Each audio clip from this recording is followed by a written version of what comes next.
নমস্কার বন্ধুরা, আমি আন্দামান থেকে বলছি।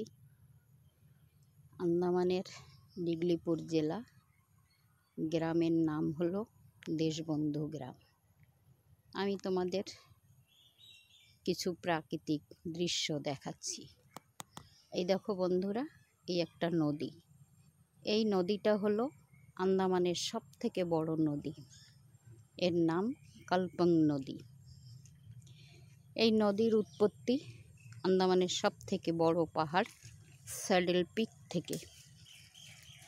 তো দেখতে থাকো তোমরা। আমি এখন আছি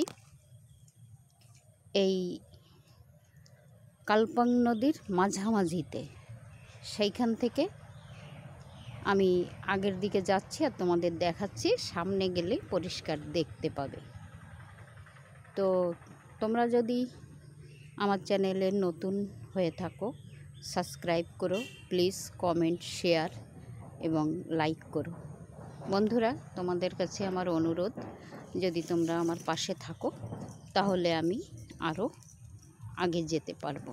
এই দেখো, আমার গোল্ডি আমার আগে আগে যাচ্ছে, আমি ওর পিছু পিছু যাচ্ছি। আর এই যে নদীটা তোমাদের দেখাতে দেখাতে যাচ্ছি, দেখতে থাকো।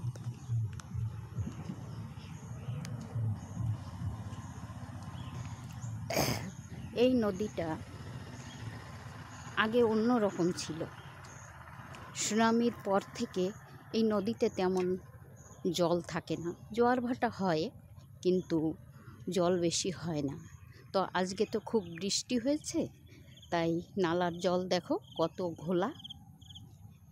যখন আরও বৃষ্টি হবে জল উপরে উঠে যাবে।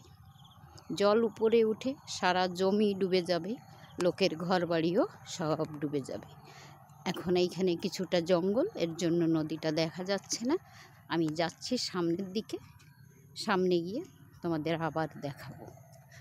যদি তোমাদের ভালো লাগে প্লিজ লাইক, শেয়ার এবং কমেন্ট করো।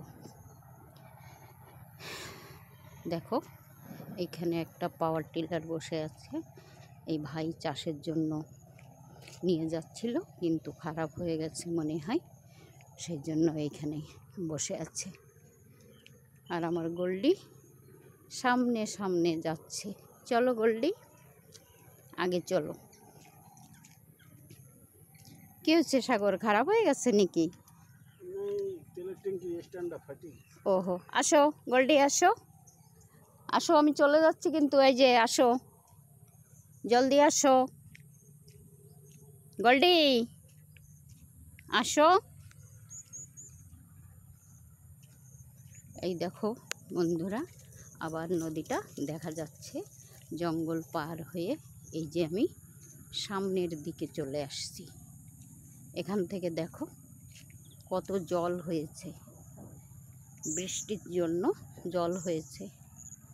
আর একটু বেশি বৃষ্টি হলে একদম জলে ভরে যাবে।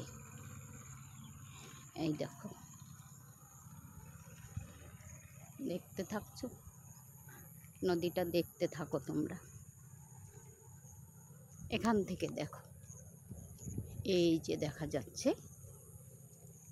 আমি বলেছি না আমাদের এখানে সবথেকে বড় পাহাড় স্যাডেল পিক। স্যাডেল পিক থেকে এই নদীর উৎপত্তি। তো স্যাডেল পিক অনেক দূরে, নদীটা বয়ে আসছে এইদিকে, এই যে যাচ্ছে। আমি আছি এই নদীর মাঝামাঝিতে।